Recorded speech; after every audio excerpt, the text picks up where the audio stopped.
Good morning बच्चों। Class 9th math में chapter आपका ट्राइंगल्स है। लेसन 7.1 में 6 नंबर क्वेश्चन है, देख लीजिए, जिसमें आकृति आपकी बनी हुई है और क्या दिया है। दी गई आकृति में AC इक्वल है किसके, AE के, और AB इक्वल है AD के, और एंगल BAD इक्वल है एंगल EAC मीन्स EAC। ये दोनों एंगल आपस में क्या है, बराबर है। और AB AD के बराबर है, ठीक है ना, और AC AE के बराबर है। ये एंगल इस एंगल के इक्वल है। दर्शाइए कि हमें सिद्ध क्या करना है कि BC भुजा इक्वल है DE के। ये हमें क्या करना है, सिद्ध करना है कि BC साइड DE साइड के क्या है, इक्वल है। ये हमें क्या करना है, सिद्ध करना है। तो अच्छा, दिया क्या गया है, दिया में क्या लिखोगी कि ट्राइंगल ABD। अब देख लीजिए, ABD में AB इक्वल है किसके, AD के, ठीक है ना। मीन्स इसमें AB इक्वल है किसके, AD के, ठीक है ना। आगे देख लीजिए, और ट्राइंगल ACE में AC इक्वल है किसके, यहाँ पे देख रही AE की। ये बात कहाँ किया गई है आपकी, दिया में, कि ट्राइंगल ABD में AB इक्वल है किसके, AD के, और ट्राइंगल ACE में इक्वल है AC किसके, AE के, ठीक है ना। इतनी बात आपकी किस में है, दिया में। दिया में भी लिख सकती हो, DE को मिलाया, DE को मिलाया। आगे आ जाइए, उत्पत्ति।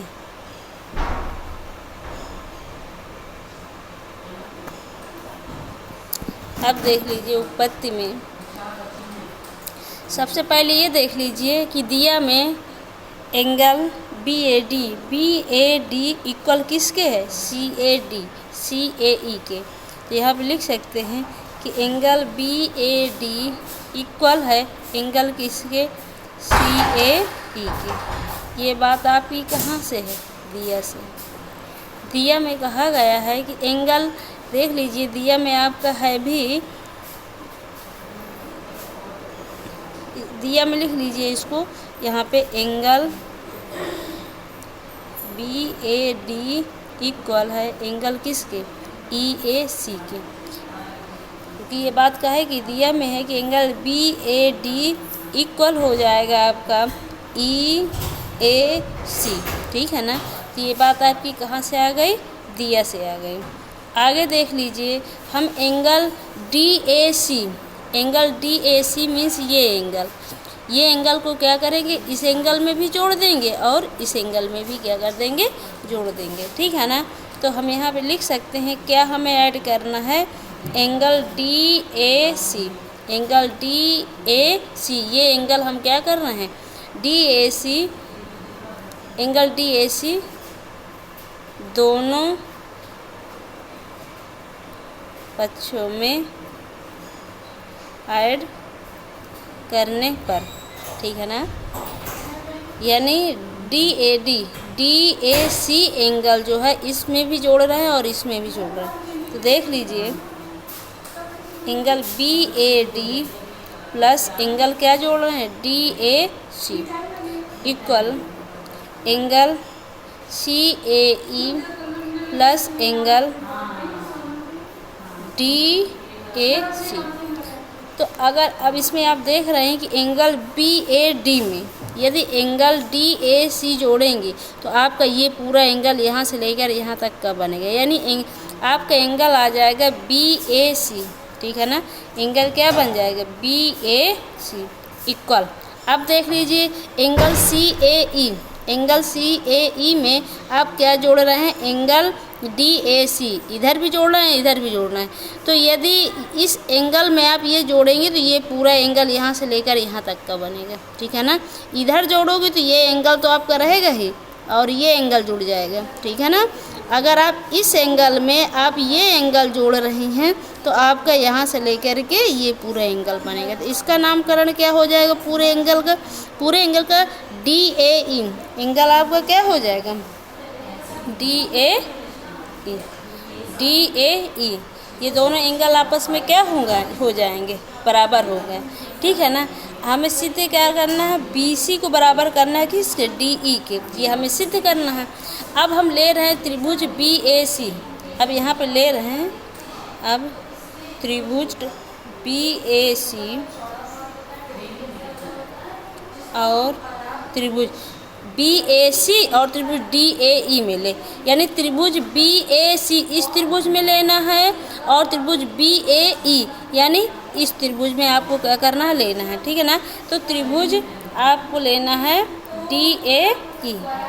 अब इन दोनों त्रिभुजों को हमें क्या करना है, सर्वांगसम करना। और सर्वांगसम करने के लिए तीन चीज़ें आपकी क्या होनी चाहिए, बराबर होनी चाहिए, ठीक है ना। तो यदि हम त्रिभुज BAC में देख रहे हैं तो AB भुजा, ठीक है ना, और त्रिभुज DAE में देख रहे हैं तो संगत AD भुजा, ये दोनों आपस में क्या होंगी, बराबर होंगी। ये बात आपकी कहाँ से आ गई है, ये बात आपकी दिया से आ गई है, ठीक है ना। दिया में कहा गया है कि AB किसके बराबर है, AD के। जो AB भुजा होगी वो त्रिभुज BAC की हो जाएगी और त्रिभुज इक्वल में AD भुजा जो हो जाएगी वो DAE त्रिभुज की हो जाएगी, ठीक है ना। तो इन दोनों को क्या कर देंगे, AB इक्वल AD।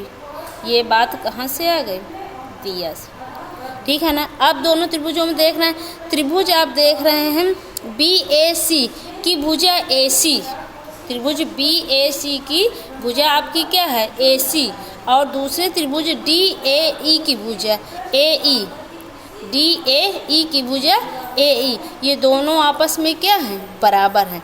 कहाँ से आपके हैं, ये भी आपकी बात दिया में कही गई है ये कि AC भुजा AC भुजा आपकी बराबर है किसके, AE की।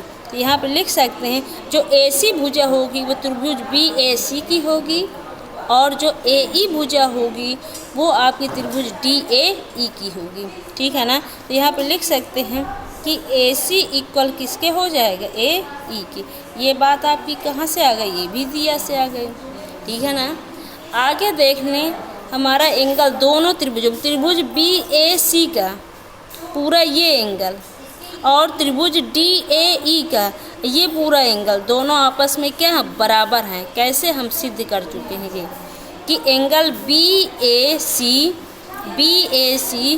इक्वल है किसके, DAE के। ये हमने क्या कर दिया है, सिद्ध कर दिया है ऊपर। तो इसको हम यहाँ पे दिखा सकते हैं कि एंगल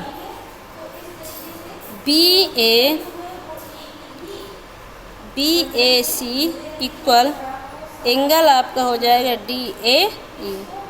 एंगल BAC इक्वल हो जाएगा एंगल DAE। यानी किसी भी त्रिभुज को, दो त्रिभुजों को सर्वांगसम करने के लिए उसकी तीन चीज़ें बराबर होनी चाहिए। तीन चीज़ें आपकी क्या है, बराबर हो रही। वो क्या हो रही हैं, साइड, एंगल, साइड। अगर इस त्रिभुज में ले रही हो तो साइड, एंगल, साइड। तो यहाँ पे लिख सकते हैं कि त्रिभुज सर्वांगसम हो, त्रिभुज BAC, त्रिभुज किसके सर्वांगसम है, DAE के। त्रिभुज ABC सर्वांगसम में DAE के, किस कंडीशन, साइड, एंगल, साइड से, ठीक है ना।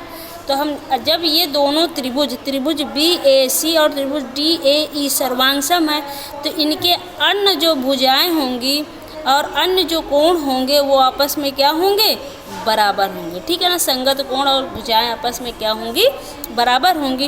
लेकिन सर्वांशम करने के बाद हमें ये देखना रहता है कि क्या हमें सिद्ध करना, उसी को उठाकर रख देते हैं। मीन्स BC भुजा को सिद्ध करना था DE भुजा के बराबर है, तो हम दिखा सकते हैं जब त्रिभुज BAC और त्रिभुज DAE सर्वांशम हो गए दोनों त्रिभुज आपस में, तो हम इनकी भुजा यानी BC भुजा DE भुजा के क्या होगी, बराबर होगी। तो हम नीचे लिख सकते हैं कि BC भुजा आपकी DE के क्या होगी, बराबर, क्योंकि BC भुजा ये है, DE भुजा ये।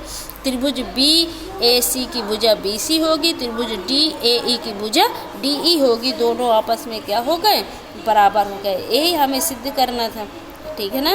तो ये क्वेश्चन आपका 6 नंबर है, इसको अच्छी प्रकार से समझ लीजिए और होमवर्क में इसको दोबारा जरूर लगाइए। 6 के बाद आपका क्वेश्चन है यहाँ पे 7 नंबर। 7 नंबर आपका क्वेश्चन होमवर्क में है, इसको समझ करके आप स्वयं लगाइए। क्वेश्चन नंबर 6 भी होमवर्क में दोबारा लगाइए और साथ में 7 नंबर क्वेश्चन भी आप क्या करिए, दोबारा 7 नंबर क्वेश्चन स्वयं समझ करके लगाइए। धन्यवाद।